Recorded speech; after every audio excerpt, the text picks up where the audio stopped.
Israel's Air Force struck strategic targets in Yemen. That was in response to the missile launch against the Jewish nation by the Iranian-backed Houthi militant group. And according to Israel's defense minister, the IDF destroyed the Houthi presidential palace in Yemen, and they also attacked some fuel depots along with some power and electricity stations. And frankly, considering what we saw happen to Iran, do the Houthis really want to learn the hard way what the price is for aggression against Israel? Well, joining me now to discuss this and other Middle East developments is Chris Mitchell. He is the Middle East Bureau Chief at CBN News, and he is joining us now from Israel. Chris, it's always great to have you on Washington Watch. Thank you for joining us. Great to be with you, Jody. Okay, let's start, if we can, Chris. Can you provide with us some more details about this attack, Israel's attacks, and what they were responding to? Well, Jody, what they're responding to is that the Houthis continue to fire ballistic missiles here at Israel, either central or southern Israel. Air raid sirens have been sounding just a few days ago. They've also fired a ballistic missile that had multiple munitions inside that missile, which could actually cause even more danger if it was not intercepted. So the Houthis, unlike Hezbollah, Hamas, and even Iran, are the only ones left of this Iranian proxies called this Ring of Fire in the Middle East that are still firing at Israel. And I think Israel's response is an attempt to finally silence the Houthis. They do seem to be learning the hard way, as you say. They're really taking a lot of devastation for continuing to attack Israel on a regular basis here in Israel. Now, I understand there was a new type of weapon that was fired against Israel. What made it new? What was this? Well, as I mentioned, Jody, it had multiple munitions inside the missile itself, which could be distributed over a wide area, causing a great deal of physical harm to anyone in that area. So that was a new development that the Houthis developed or sent with this ballistic missile. Thankfully, it was intercepted, and people were kept from that harm. But that was a new development, one more escalation of the Houthis against Israel here. Wow. Well, that was information that I wanted some clarity on, Chris, so thank you for that.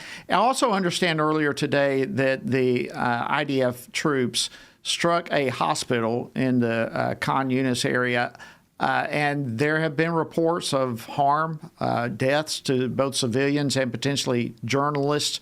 And can you give us the latest on that? What is the truth, and where does that stand right now?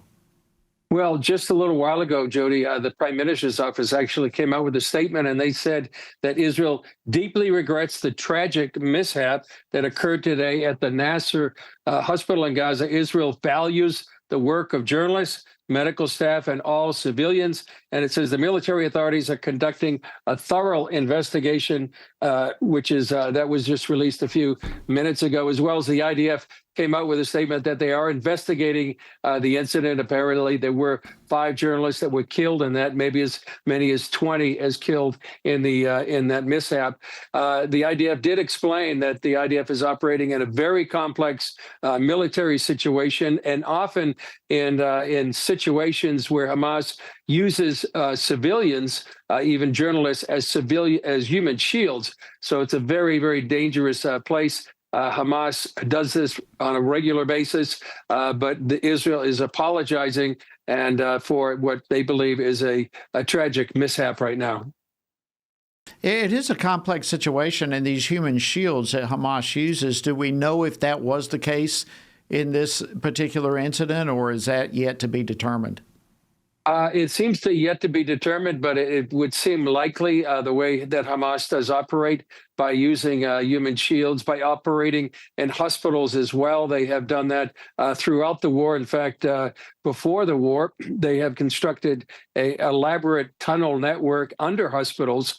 The Shifa Hospital comes to mind as well, and many others. So it's a very difficult situation for the IDF to target Hamas terrorists and try to mitigate any harm to civilians, whether they're journalists or just medical staff.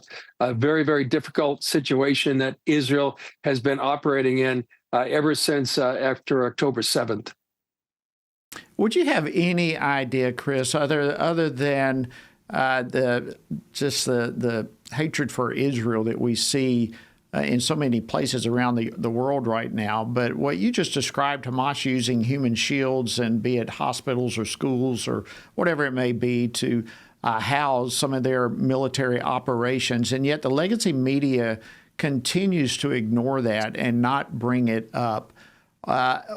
Is that a direct attempt to harm Israel, do you think, or just oversight?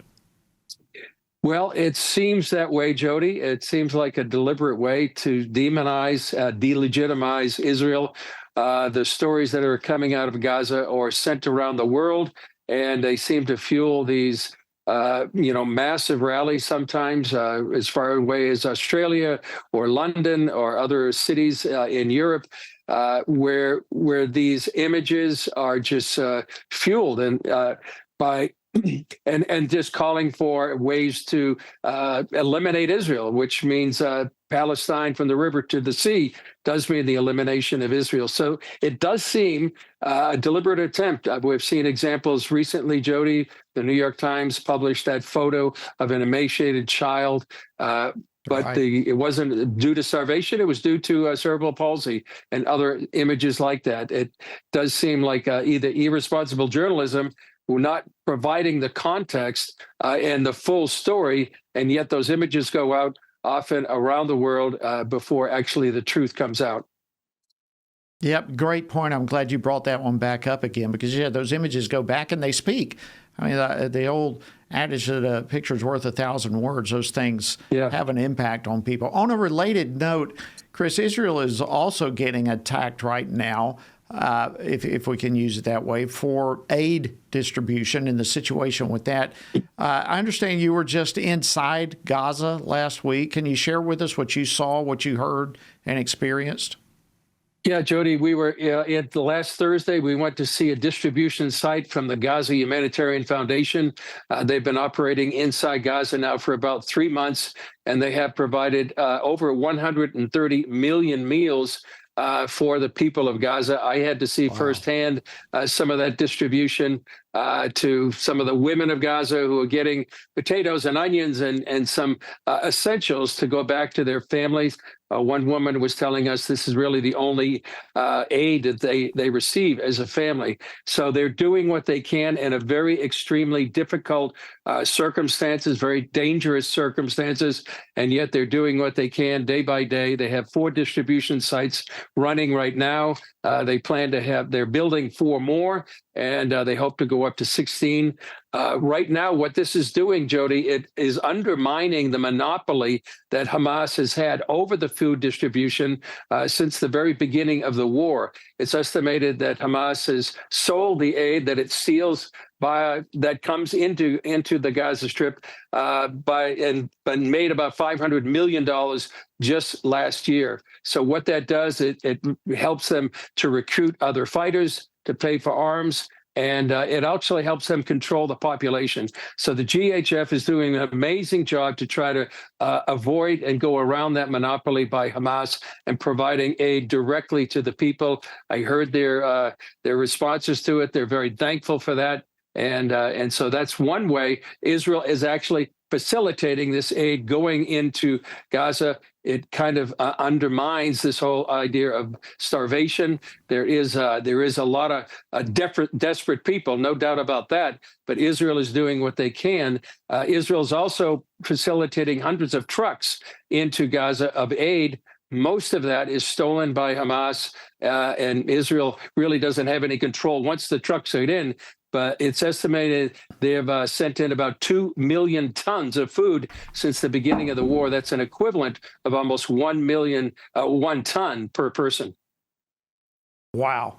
Yeah, I can only imagine where that $500 million has been spent, as you were talking about that. That's an amazing amount of money. You can just be assured that it is indeed going back to aid Hamas and their efforts.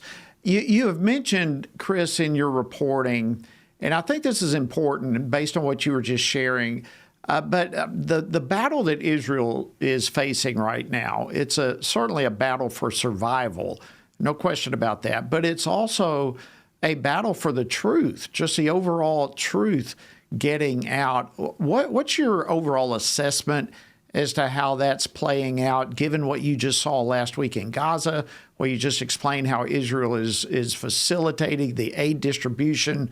Are they beginning to turn the corner on this battle for truth?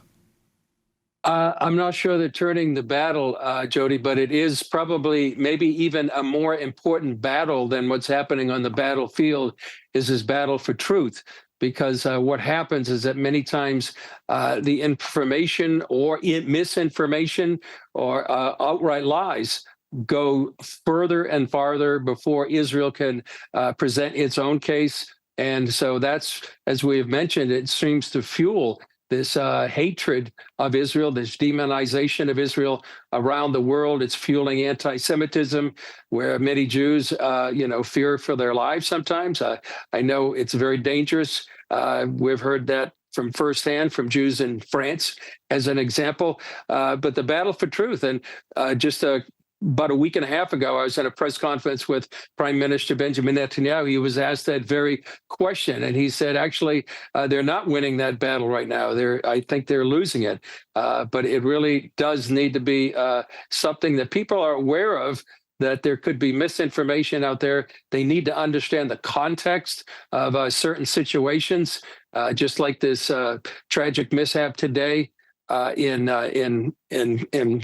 Khan Yunis. So it's very, very important to be praying, actually, for Israel and the Jewish people, that this truth does get out of what the real situation is happening, especially right now in the Gaza Strip.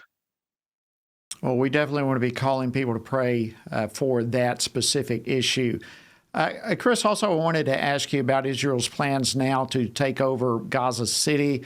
Again, you were there. What can you tell us about how that's going right now? Well, this is maybe the final phase or the next phase of Gideon's chariots. This is Gideon's chariots 2. They're trying to encircle Gaza City. This is perhaps the last major military stronghold of Hamas. They're trying to evacuate up to 1 million people out of harm's way. They are establishing humanitarian zones down south, medical facilities, so that the people of Gaza get adequate care and adequate food, which actually belies this whole idea that Israel is actually committing genocide in the Gaza Strip. They are calling up maybe as many as 60,000 reservists. They should be coming online probably around September 1st. So preliminary actions of Gideon's Chariots 2 have begun, but perhaps the major offensive should be in a couple of weeks. In the meantime, there are reports that negotiations are continuing, and Israel is demanding that Hamas release all of the 50 hostages, both living and deceased, and also lay down their arms, surrender.